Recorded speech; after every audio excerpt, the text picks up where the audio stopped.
All right, good evening, everybody. Welcome to the Conscious Contact Speaker Group. My name is Brian, and I'm an alcoholic. I hope everybody had a nice 4th of July. A reminder that we record all speakers here, so if you want a copy of a past speaker or the present speaker, you can get a copy on a CD. If you want the speaker, for example, the speaker for tonight, you can get it next week, or you can get it at our sister group, which is a big book study up the street at Salem UCC Church. This group has a website and it has a Facebook group. If you have any anniversaries or any events that you want to post to the Facebook group or bring in a flyer and put it in the back, we encourage you to do that. A quick reminder that there's no smoking on church property.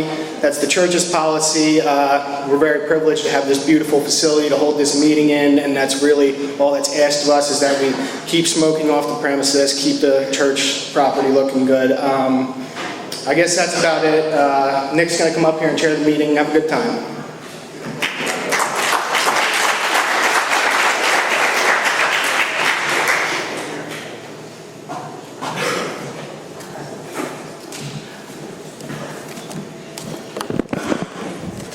Welcome to the Conscious Contact Speaker Group of Alcoholics Anonymous. My name is Nick and I am an alcoholic.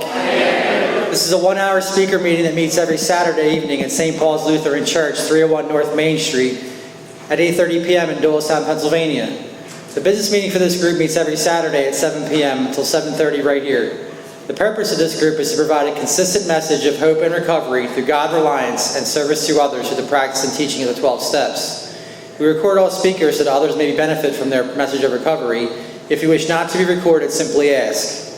This is an open meeting of Alcoholics Anonymous. The group would like to welcome everyone, especially newcomers. Is there anyone new or from out of town that would like to introduce themselves with their first name? Go ahead. My name's Aaron. Hey, Aaron, welcome. Patrick, not Paul. What's up, Patrick? Hi, Eliza. Hello, welcome. I'm Gary, I'm an alcoholic. Hey, Gary, welcome. Shante, I'm an alcoholic. Welcome.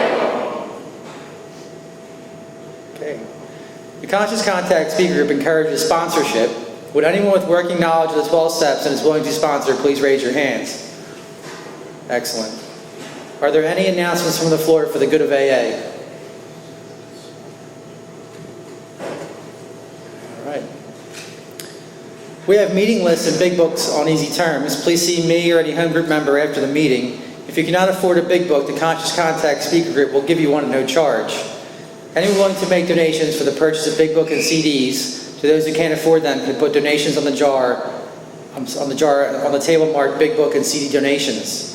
If you'd like a CD of any speaker, past or present, please see myself or Ron after the meeting. They're available free of charge. And with that, we have Maggie to come up and read the preamble.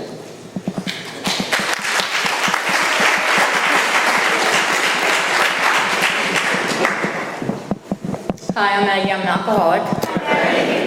Alcoholics Anonymous is a fellowship of men and women who share their experience, strength, and hope with each other that they may solve their common problem and help others to recover from alcoholism. The only requirement for membership is a desire to stop drinking. There are no dues or fees for AA membership. We are self-supporting through our own contributions. AA is not allied with any sect, denomination, politics, organization, or institution, does not wish to engage in any controversy, neither endorses nor opposes any causes.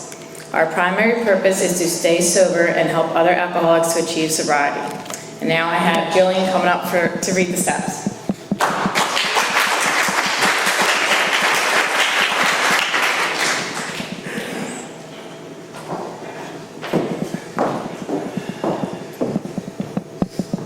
Hi, I'm Jillian. I'm an alcoholic.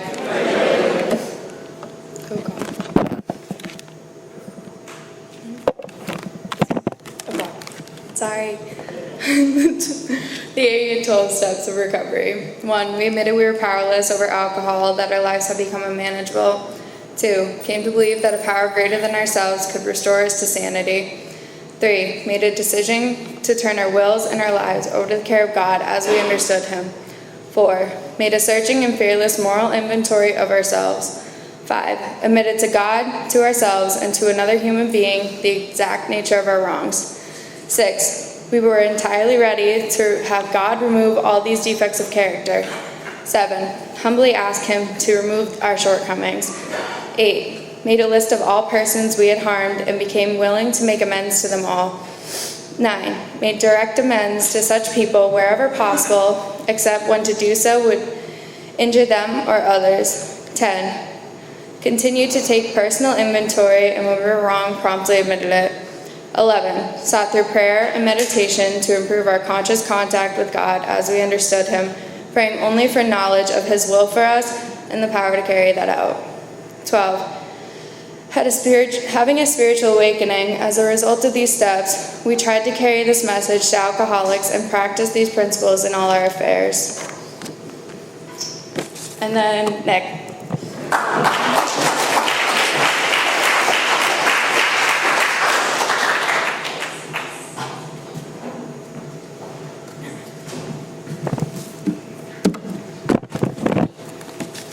We have a 7 tradition which states every AA group ought to be fully self-supporting, declining outside contributions. At this time, we'd like to pass the baskets.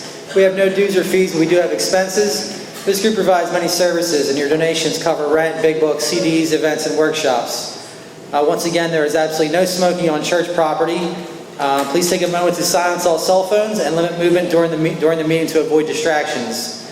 Now, to introduce our speaker, a good friend of the Conscious Contact Speaker Group, comes to us from Barnegat, New Jersey. From there is the Solution Speaker Group, Miss Becky L.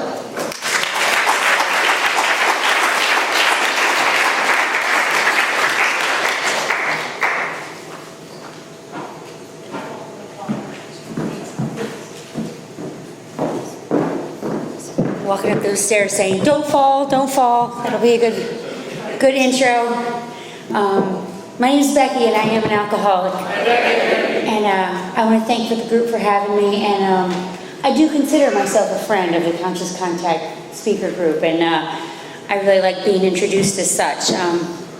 Ron, I want to thank you for having me out. And we've had the good fortune to have you come down a few times. And it's always great to see you. And it's always great to be in Doylestown.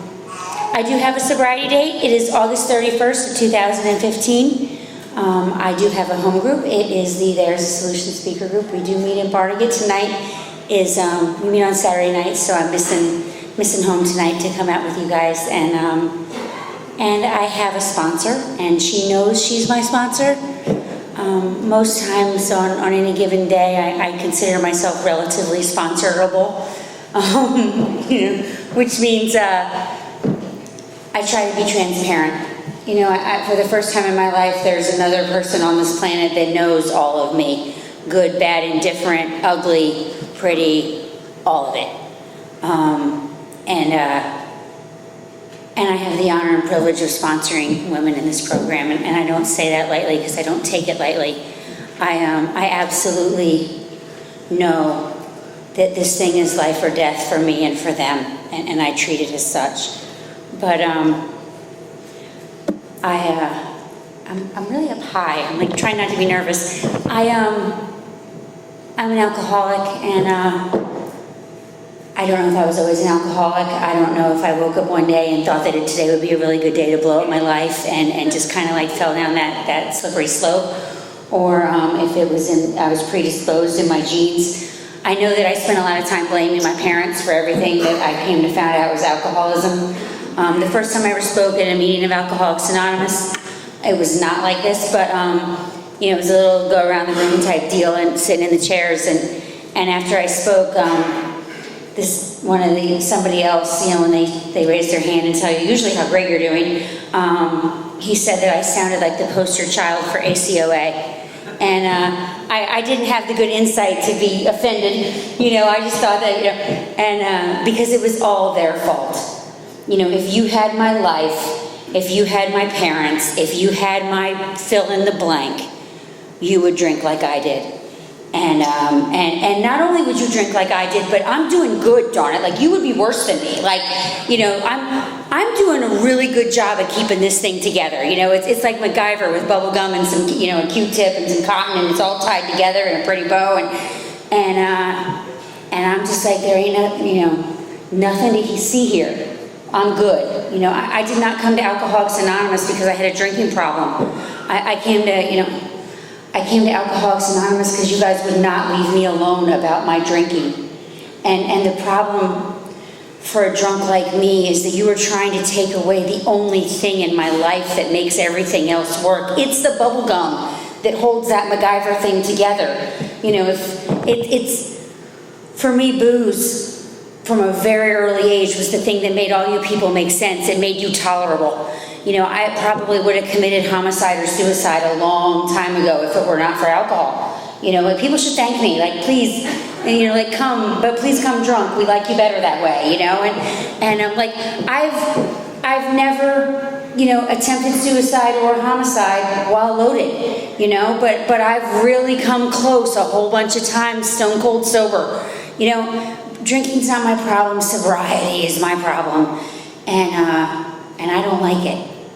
I don't like my sober skin. I don't like how I feel when there is no lubricant between me and you. You know, I don't like how I feel raw. You know, I'm just like a clenched fist and a raw nerve, and you give me a drink and I just, you know, I can exhale. You give me a drink and I no longer care that you won't stop chewing, you know, or like that the way you talk, or, you know, like, oh my God, that story, you know, and I just, it softens, I don't know if it softens my edges in my mind because it's a perception thing, but I know it softens yours. You know, it just makes you more palatable, it makes you more tolerable, you know, and the problem is that drinking has always worked for me. Like when people, a lot of people say, you know, they came in because drinking quit working, and drinking never stopped working for me. When I first started drinking, what I got out of it, like I said, was that social lubricant. You know, I was this shy kid who hid in the corner and really, really, really wanted and needed attention, but hoped no one noticed me, if that makes sense. You know, like I absolutely need to be invisible, but I want you to think I'm really good at it, you know, and I want to be a part of, but I don't want to like actually walk into the center. I want the circle to kind of form around me, because then that's, you know, no effort, you know, and I'm just this shy, quiet little kid who mastered the art of invisible, which was a really good skill in my household, you know. If nobody sees you, they won't hit you, you know, and so I was really good at invisible. I was really good at staying under the radar, and I had a healthy fear of drugs and alcohol. It did not take a rocket scientist to realize that there was booze in the factor of every piece of broken furniture in my home. You know, it was obvious that booze was bad. You know, I was a dare kid. I was a children of the 80s. You know, just say no. Nancy Reagan made a lot of sense until I drank. And then she never made sense again. You know, like stone cold sober before my first drink. Why the heck would anyone ever do this to themselves? You know, why would you make your family cry? Why would you do this? Why would you do that? You know, I don't understand. And so as I grew up with a healthy fear of drugs and alcohol, I grew up with a, you know, immense fear of people, because there's just so much peopling involved with people. And so I was just this shy, scared kid. I did great in school. I got straight A's. It never occurred to me not to. You know, I just did what I was supposed to do just because I was supposed to do it. It was never on my radar not to be that way. And the only thing that I think I was afraid of more than drugs, alcohol, and what you know, and everything else that I already listed was what do you think of me? I have this absolute paralyzing fear of how I look to you. I have this absolute paralyzing fear that you can see through me and know I'm a fraud. You know, I have this absolute paralyzing fear that I'm going to be found out, and then you'll know I'm not enough. And then that circle that formed around me will just dissipate. You know, and it was the top fear on my inventory when I finally wrote one. Of, you know, not being enough. Enough of what? Enough of fill in the blank. You know, not pretty enough, not smart enough, not good enough, not this enough, not whatever enough. I'm just not enough. And when you know it, then you'll leave, and then I'll be alone. So I have this fear of what are you going to think of me? So that's what I bring to the table the first time somebody offered me a drink. And the what are you going to think of me person said yes. Of course, absolutely. What are you having? I don't know. What are you having? Okay, sounds good. That's my drink of choice. What are you buying me? Like from, you know, day 1 to day 3 million, you know, what are we having? Okay. And, I wish it was, a little rougher around the edges because I like to think I'm, savage. But it was, Bartles and James wine coolers. Like I said, it was the 80s. And it probably had an umbrella in it, darn it, And I drank that down. And if you'd asked me what was wrong with me 5 minutes before I took that drink, I probably would have just said, I don't know. What's wrong with me? I have no idea. But a lot. There's a lot wrong. And, but 5 minutes, 30 seconds, 5 minutes, I don't know, how long does it take for booze to get from your lips to your soul? I don't know. But in that amount of time, I knew everything that was wrong with me and every part of me that was broken because booze fixed it. It was the answer to every problem I never knew I had. It wasn't just that it made me able to talk to you, which I hear people say a lot of times at the podium, I could talk, I could this, I could that. I could. And if you were stuck and paralyzed with the amount of fear and social anxiety that I was at 8, the ability to speak was helpful. I was the kid that I was afraid to order a pizza on the phone because I thought the guy on the other end was judging me. I was absolutely paralyzed in this fear. I don't know what to say to you after hello. I might talk about the weather, but if we're inside, I don't even have that. So I'm just like, hi, my name is Becky, and then I try to run. And booze fixed that. But it didn't just that night, at my sister's keg party that we weren't allowed to have, which is probably why I was there. I threatened to tell. I have one older sister, and she was everything I ever wanted to be, meaning she could talk to people and wasn't afraid and pretty. So I take that drink, and it wasn't just that I could talk. It was that I was absolutely certain that you wanted to talk to me.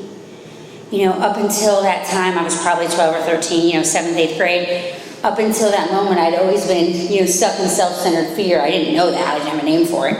But I'd always been stuck in me. I was always the center of my own universe. But once I took that drink, I became the center of yours as well. I was suddenly in your world and certain that not only was I in your world, I was the middle of your world. There's a whole chapter about that in the big book.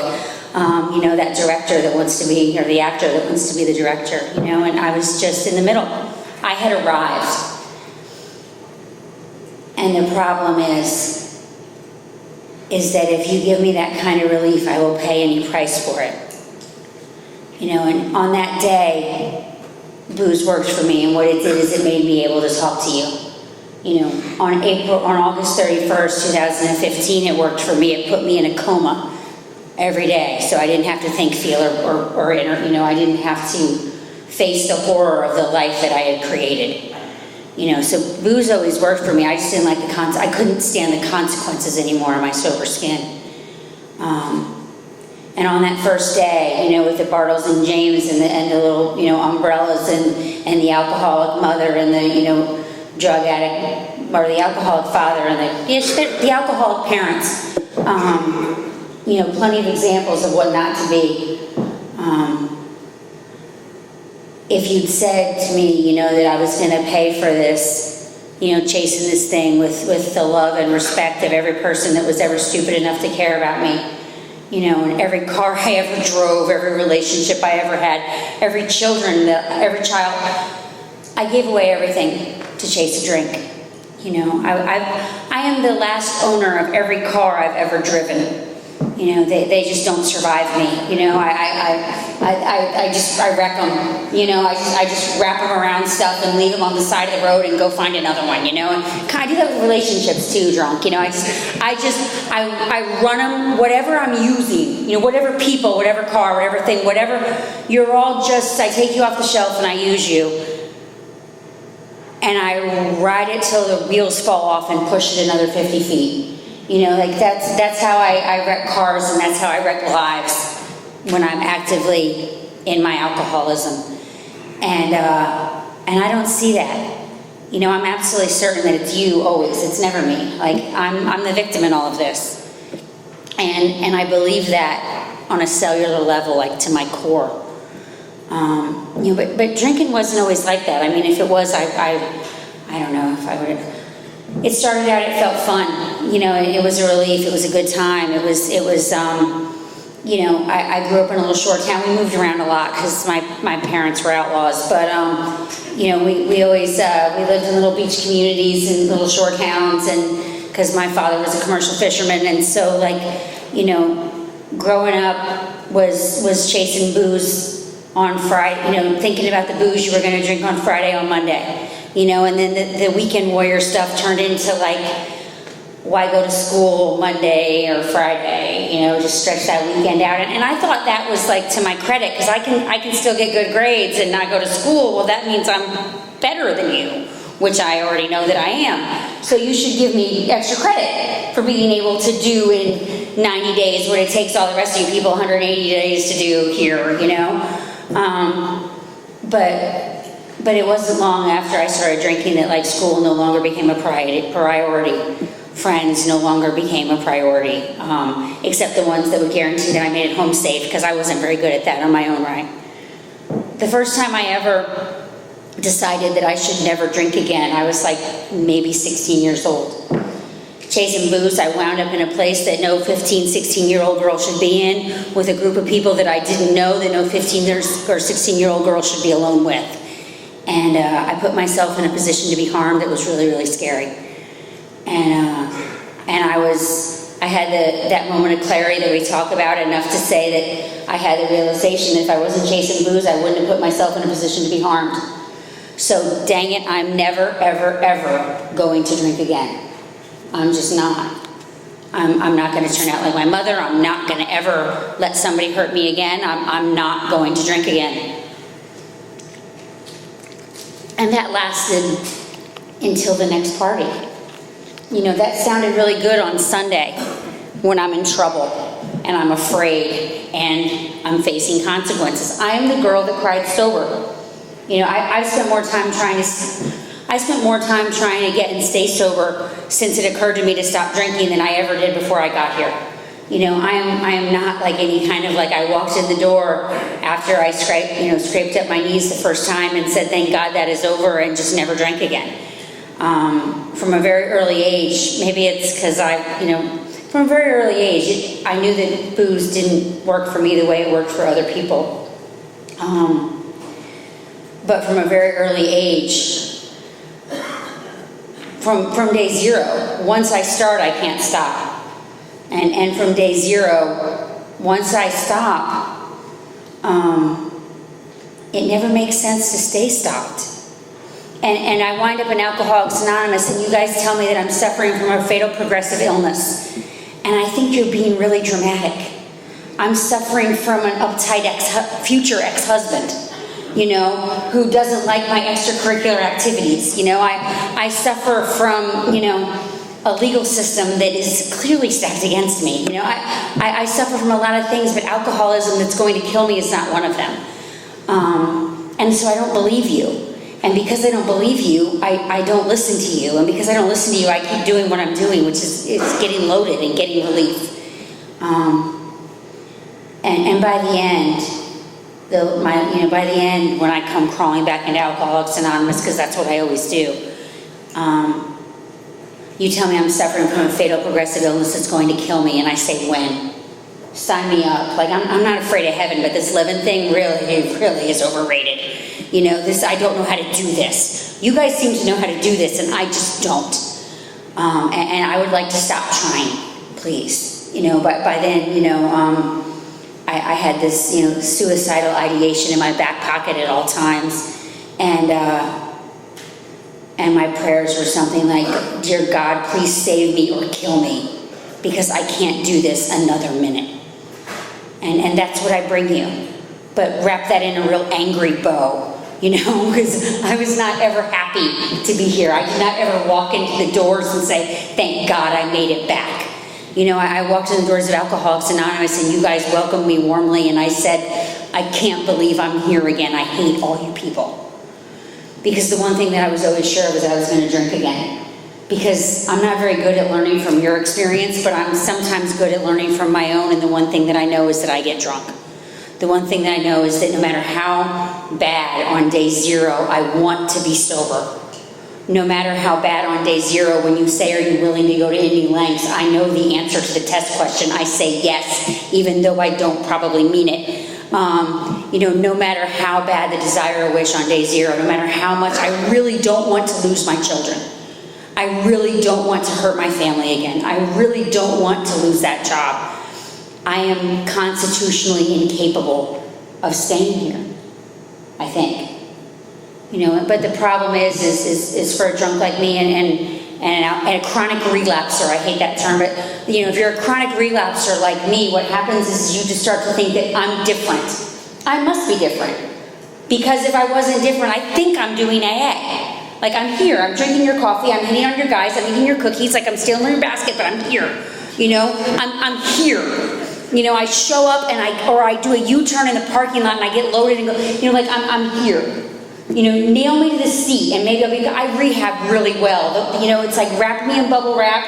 I prefer sanitariums, the medication is better, but whatever. Like, I do treatment well. A couple weeks, clean me up, shake me off, feed me, and I come out ready to do battle,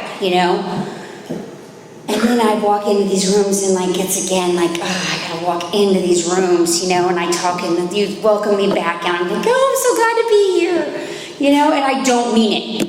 I'm not glad to be here. How is everything? Great. I love this recovery house I'm living in. My roommate, she snores, it's wonderful.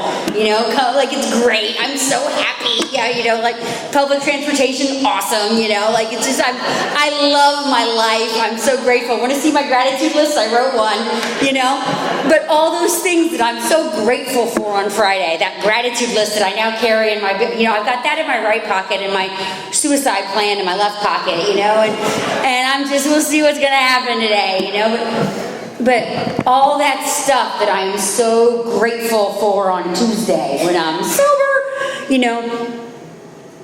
on Thursday, those dang kids, they just don't listen, and I'm their mother.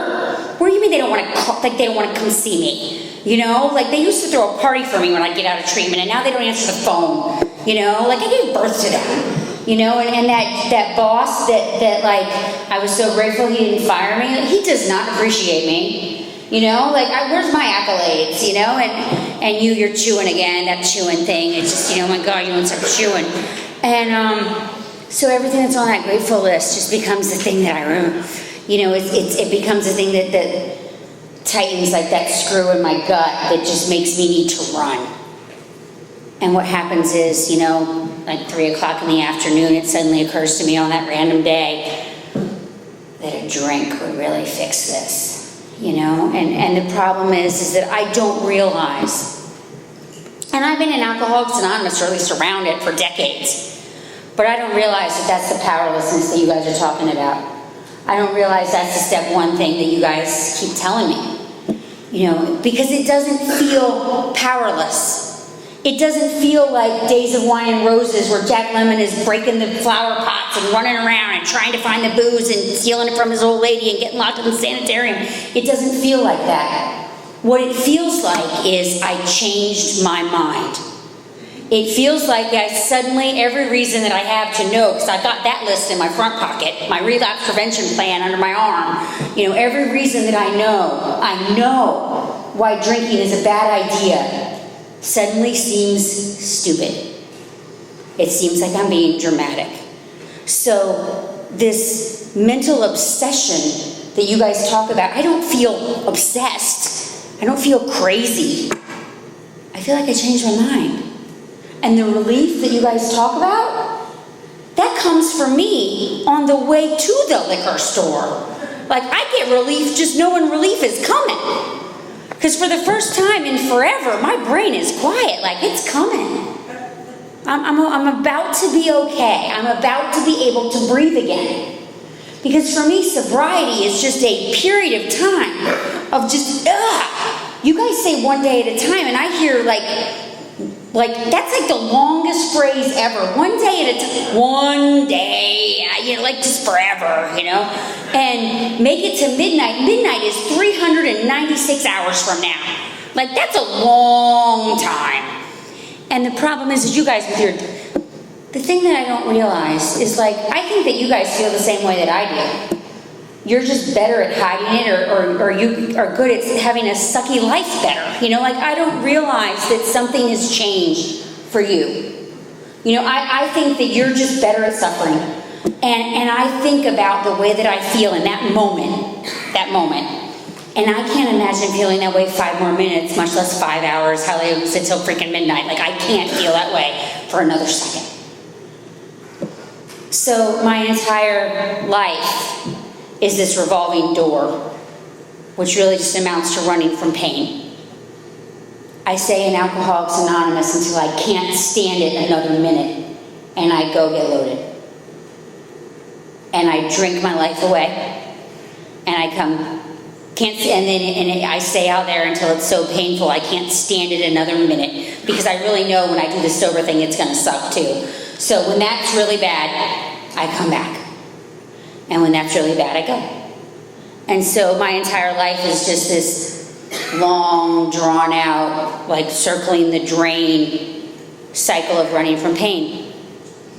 And the interesting, ironic thing about that is that I didn't realize it until, I took the 12 steps of Alcoholics Anonymous, which have hung in every meeting, on every wall of every meeting I've ever gone to since 1990, whatever, when I first started doing this thing. And by this thing, I just mean walking in your doors, is that the only thing that has ever forced me to change in my entire life was the one thing that I've always been running away from, and that was pain. In Alcoholics Anonymous, you guys showed me how to, look at it, pray about it, take some action on it. But that never occurred to me. Like, one of my oldest friends in Alcoholics Anonymous, when I finally came back, she said, Becky, put your sneakers away, your running days are over. Like, I am a runner. I cut and run. I run. And everything that you guys are asking me to do does not come naturally to me. I don't know if it does to anybody, but it certainly doesn't for me. It goes against every fiber of my being, and certainly even every fiber of my upbringing. It wasn't that I was raised with no values. I was simply raised with unique ones, maybe. You are not unique in here.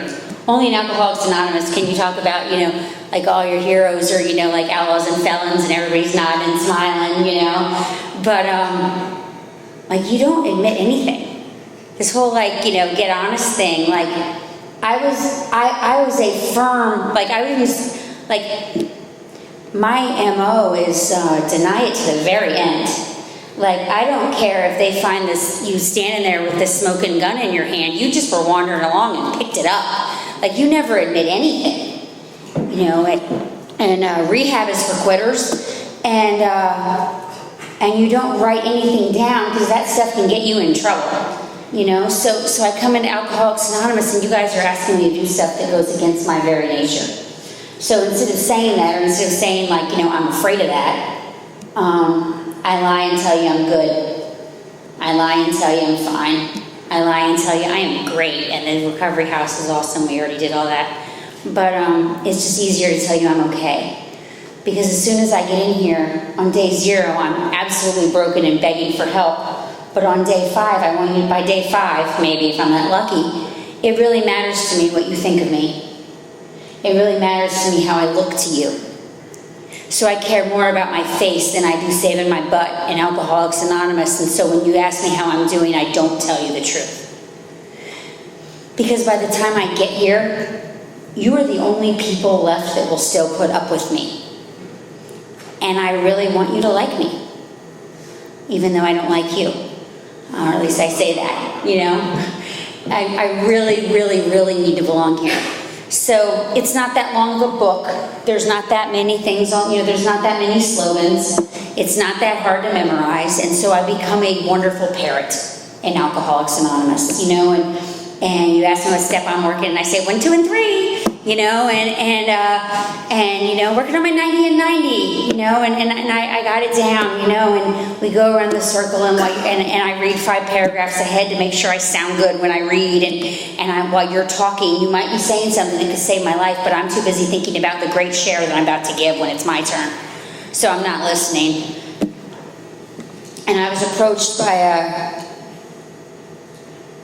by a good member of Alcoholics Anonymous who asked me, Becky, how long are you going to be in a 12-step program without actually taking the 12 steps? I was so offended, how dare you? And I was like, and I finally got broken enough. And what happened to me is on August 31st of 2015, I came back to Alcoholics Anonymous because it was the only place in the world that would have me, and I didn't come back here willingly. I got into a little bit of a legal jam, and it was all their fault. And I called the only person in the world who still answered the phone for me, and that was a member of Alcoholics Anonymous. And actually, I sent him a text, and it was so me. I told him that I had just been arrested and that I wasn't sure if I needed bail money yet, but I would let him know. And thank you very much. I'm sure there were, and it was just that. Like, the assumption was there, put on your cape and come rescue me, and I know what that means. Like, that means I have to go back to treatment, and that means I have to do this thing again. So I do, and I go off to the, I've graduated from rehabs to psych wards by now, so I go off to the psych ward, and they only have 3 requirements for you to leave, and I forget what 2 of them were, but one of them was you had to have a home. They don't discharge you homeless. So I lied and said I had one, and then I realized that I'd lied myself into homelessness. So I called up that same guy that, did not need to bail me out. I'm sure he was really happy about that. And they let me out on my own. And he helped me find a place to live. And it was the first time in a really long time that I did something in Alcoholics Anonymous that I didn't want to do. He set me up on an air mattress in a friend of ours' office. And like a week later, I get this notice where I have to go to court to lose my daughter. They had the audacity to think that I wasn't, she wasn't safe with me.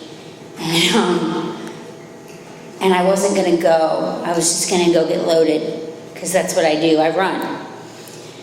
And Alcoholics Anonymous rallied around me, and they convinced me to go, and they convinced me and I had this moment where for the first time in my life I realized it wasn't about me, it was about taking care of this kid, and that maybe, just maybe, I'm not her best option, which was horrifying to think. And I show up in that courtroom absolutely certain I'm going to lose my kid, and what I find there instead is at least a dozen members of Alcoholics Anonymous that showed up for me, which really blew my mind. And I didn't lose my daughter that day, even though I could have and probably should have. And I remember looking at my friend and saying, if I ever doubt that there's a personal God in my life again, I want you to, remind me of this and punch me in the face, kind of thing. And because I always had this problem with this God idea. Growing up in that crazy life, growing up in that crazy house, I used to go to this little corner Baptist church. And I'd go up to the front pew every day when they would do the altar call, and I'd kneel and I'd pray to this God that you guys believed in, and I would pray like beam me up Scotty type prayers, like God to save me and get me out of here, and I'll do good and I'll be good, and I had this kind of like childlike idealized view of God, that the Santa Claus kind of view. And because I prayed on Tuesday and didn't get the answer I wanted on Thursday, I'd come up with either 2 answers. Either God isn't real or I don't rank. Because look at my life. And so I became disillusioned by this God thing, and I became my own God, and booze became my God, and whoever was paying my rent became my God. And there was a lot of gods in my life. The only one that wasn't God in my life was God. And that was kind of how I ran for a really long time. So when I come back to Alcoholics Anonymous, I know you guys are telling me it's God, and I would have been happier if you told me it was the Easter Bunny, because I just was not into this whole God thing, like, and like I'm like, nothing would make my insides cringe more than like you're watching some kind of awards show and they thank Jesus, like, thank you, Lord, and I'm like, how do we know God is an Eagles fan? I mean, I know he is, but like, how do we know, and like, what about this, and whatever, and so I had more questions than answers, and but you said it was God, so I read your books, and I read God on a Harley and Never Alone and Sermon on the Mount, and I went to all your churches, and I faked your prayers, and I did the parrot thing even in church, you know, and you would say to me that your relationship with God was the most important thing in your life, and first off, I didn't believe you, because that seems ridiculous, because it's the Easter Bunny, but I would say it too. Yes, God is great, and I am so grateful, and God is the most important relationship in your life. Really? And I'll be again forever. I love the people in Alcoholics Anonymous save my life on a daily basis. Like, thank God for good members of Alcoholics Anonymous that can see right through that.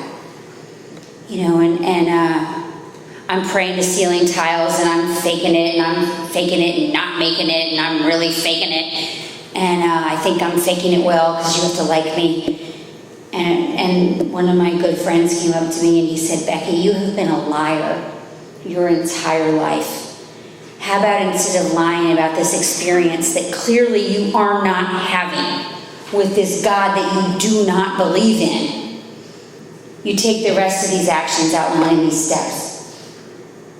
And I promise you that if you do that, when you come to the end, you will have a God that you know. Like, stop lying. No one believes you. Get in the back seat of the car. Let's go. So he gave me permission, basically, to be honest. You know, and so instead of trying to convince you of something, I just shut up and got in the car and went where they were going. You know, I didn't get sober in the meetings of Alcoholics Anonymous. I got sober in the back seat of a car, surrounded by people that were in the mix, that were doing this thing, that were going to meetings of Alcoholics Anonymous to be of service. And what happened in those car rides is they were talking about the amends they were making. They were talking about the fears they had. They were talking about the steps they took and the actions they were doing and how God was the central part of their life today. And I'm in the back seat and I have to shut up because I can't contribute to that conversation because none of those things are true for me. And for the first time in my life, I really wanted them to be. Because these people were sober and happy at the same time, which was a foreign concept to me. And I really wanted them to like me. You know, it's funny, we talk about our defects of character, and I don't work on my defects. I just ask God to take all of me and use what he wants and take what he needs and what, you know, I just say the prayer. But the same thing that had me pick up my first drink, that what will they think of me? That same defect of character got me to write a fourth step. That same defect of character got me to hit my knees in a third step prayer in like a Denny's with like 20 people and a whole bunch of people. I was sure looking at us like we were crazy. You know, that same defect of character got me to make amends to my father. You know, that same defect of character, what will they think, got me to walk up to that new girl when I really didn't want to because I was sure there was someone more qualified to help her. Because don't you know I'm still crazy. But I was afraid my sponsor would fire me. You know, I didn't take these actions from any virtue. It wasn't like, I am so spiritual, I'm going to make amends today. And I would even like to say that I did it because, and sometimes you'll hear me say that I took these actions because I knew it was life or death. Which sounds good. It sounds at least a little more noble than I was afraid my friends would stop talking to me. Which is really closer to the truth. Because when I'm taking these actions, I've already been in and around Alcoholics Anonymous so long, I'm sure that it won't work. So I'm not making amends because I think it'll keep me sober, even though the book says it will. Because I don't believe that. I'm sure I'm going to drink again, it's just a matter of time. But in the meantime, until I do, I'd like to not be alone, so I'm going to do what you're telling me so you'll still be my friend. And the amazing thing that I learned through that, it's, I've heard it described as like gravity. You know, like I don't have to believe in gravity for it to be real.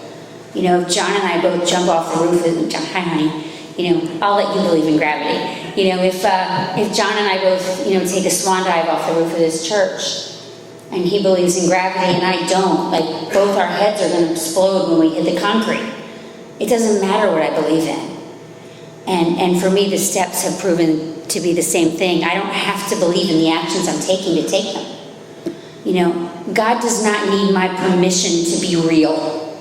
I thought he did. You know, he also doesn't need my permission to work in my life. My entire drunken first step experience led me to this moment. You know, and I was not a willing participant in it. You know, but in what I've discovered is that in God's universe, nothing is wasted. In my universe, too, of God.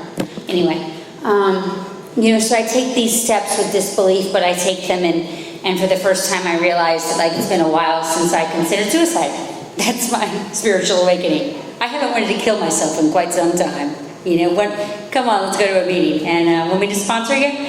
And I'm still crazy. You know, I'm running around with this group that are really excited. They're on fire for Alcoholics Anonymous, so I'm getting in the car and I'm driving all over the country, and I'm not paying my bills, but I'm getting in the car and driving around. You know, I'm full board AA, because for the first time in my life, sober and happy belong in the same pocket. And I'm nuts, but I'm sober and happy.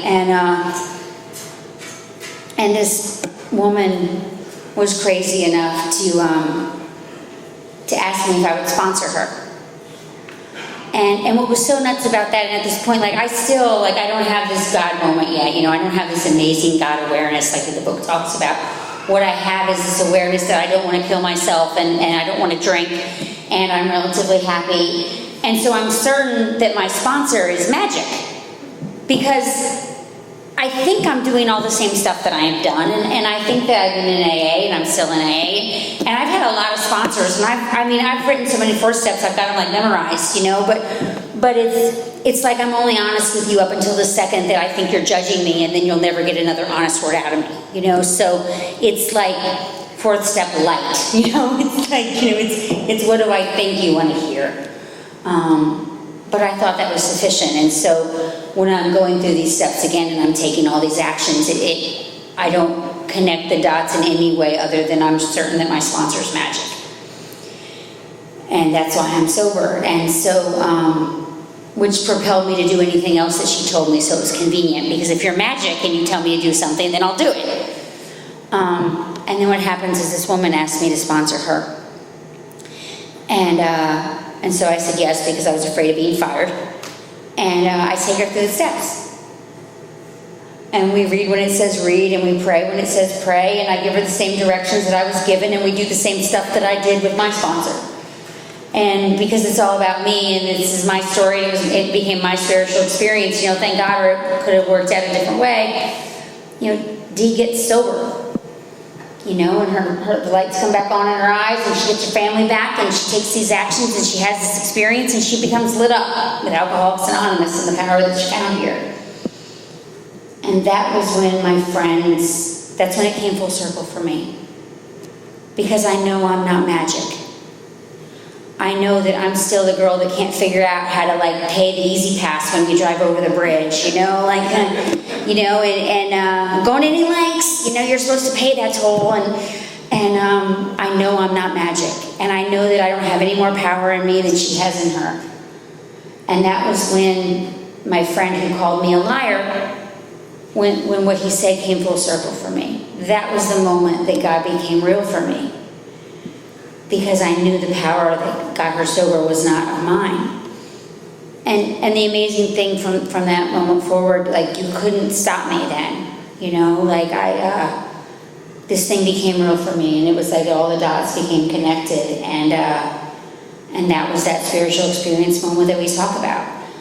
And I couldn't sponsor enough people. I couldn't, you know, I was bringing, you know, meetings. I got sober in Philadelphia, and I was bringing meetings into you know, recovery houses, and sponsoring the world, and running around and saving the universe, you know, one drunk at a time, and then this really cool thing happened that kind of flipped my world all upside down. Is that this daughter that never wanted anything to do with me, through this immense process and through just living this sober life, she became active in my life again, because I showed up even when it wasn't convenient. I showed up like a mom should. I didn't wait for the parade. I just showed up because she needed a ride to practice, and I didn't wait for the accolades. I just showed up because she needed me. And I was never able to do that before. My children were always viewed as like extensions of me. And she wasn't that. And so I rebuilt this relationship with her. And so when her life kind of blows up through stuff going on with her dad, I was her best option, which hasn't been the case since, 2004. And so she asked if she can come and live with me and John. And so we uproot ourselves from like this AA bubble that we got sober in, and kind of like this like recovery house community where we knew everybody and everybody knew us, and we have a routine and a life. And we picked up and we moved back to where I was originally from, and back down to the shore. We live in South Jersey now. And we bought a house, and we got full custody of my daughter, which is amazing. About a year-ish ago, a year and a half ago, I was awarded full custody by the same judge that took her from me years prior. That was a pretty cool experience. And I get this girl back because she wants me, and I'm her best option.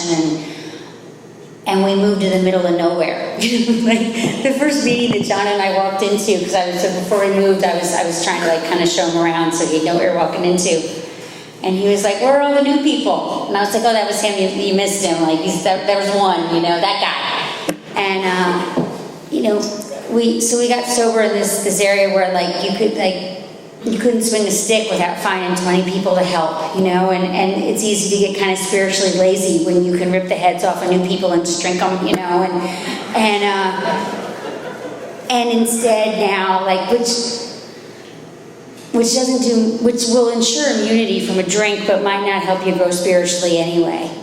Like there isn't always a lot of God in that, and for me anyway, and so I've really had to do a lot of back to the basis kind of stuff, and by that I mean like walking up to you and asking you how you're doing and introducing myself, and are you new, would you like a cup of coffee, and where are you from, and all that stuff that I really hate, which is because it's talking, and interacting and that awkwardness, and the book gives really pretty easy, clear instructions on how to do that, and I'm doing that again, and it also says be quick to see where religious people are right. So that God that I was sure must be the Easter Bunny, or that I must not rank in, I'm growing that relationship, and I joined a church and I attend it, not just in name. I'm a member of Alcoholics Anonymous. I'm a member of a home group, and I'm also a member of my church. And I show up there, and for a long time in AA, I had this God of kind of relativism.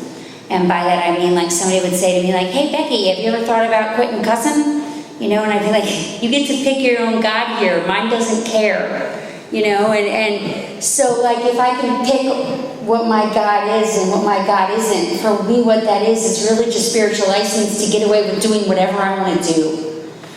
Because I get to decide what God cares about. So for me, it was really important to have that bar set not by my own standards, and I fall short daily in that relationship, but at least I know the direction I'm heading. And because in our book, it's really clear that this whole thing is about the growth and maintenance of a spiritual condition. Because I suffer from a spiritual malady that I try to solve every other way. And one of my favorite things that I hear a lot of things in AA, and I love Alcoholics Anonymous more than anything, and I'm really judgmental though, so I judge a lot of it, and I work on that daily. But it's funny, one of them is, people say all the time, like, we'll love you until you can love yourself. And that sounds really warm and fuzzy, and it sounds like it should belong like on a plaque on the wall, or a Hallmark card or something, but like that just isn't my experience. Like me loving me and me thinking about me was never my problem. Like I'm really good at thinking about me, and if you read my 4th step, you would absolutely realize that, me thinking highly of myself was not an issue. But what you guys did taught me how instead. You didn't love me until I could love myself. What you did is you loved me when I was really unlovable. You loved me when I was robbing baskets and hitting on your men and not showing up and not being accountable and doing all the stuff that... You loved me when I was wreaking havoc in Alcoholics Anonymous. You loved me when I was abandoning my children and not showing up and going in and out of treatment and wrecking cars and wrecking lives, and you loved me. You know, and I'd walk in the door and you'd buy me dinner and you'd clean me up and you'd pat me on the head and ask me how you could be helpful. And by doing that, you taught me how to love. You know, you taught me how to love the new guy. You taught me how to show up. You taught me who I want to be and don't want to be in Alcoholics Anonymous. And because of that, no matter how far down the scale anybody has gone, I can meet you right where you are. You know, like, did you come to Alcoholics Anonymous because like you had a hard time leaving happy hour? I get you. You know, did you come to Alcoholics Anonymous because you sold your soul and your children for that last drink? I get you. You know, and we have an answer for that. The answer is the same. You know, I'm the same alcoholic that I was in, 1980 whatever, when I was 15 years old and decided I should never drink again and did anyway. The only difference is the consequences and the prices that I paid. You know, but you know, that's alcohol. It's kind of like how pregnant are you? You know, like alcoholism is alcoholism. You know,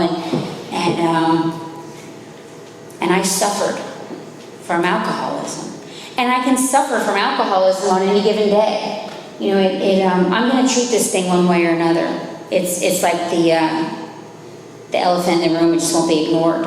You know, and I'm either going to treat it with spiritual principles or I'm going to treat it in some way that's far more destructive. There's that line in We Agnostics, you know, where it says if you've decided that you have this thing, you might be suffering from a condition that only a spiritual experience can conquer.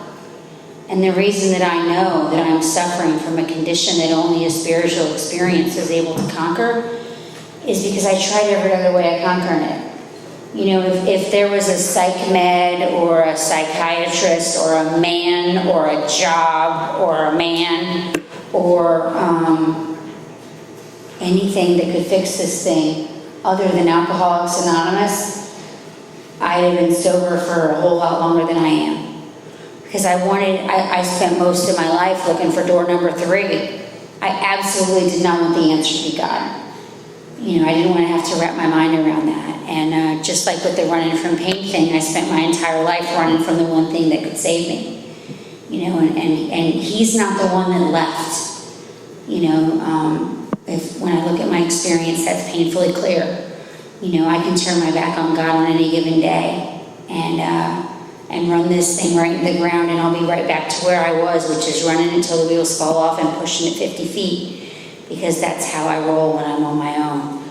So I don't like to go over the hour, so I'm going to shut up now, but thank you very much for having me out. It's been a great night.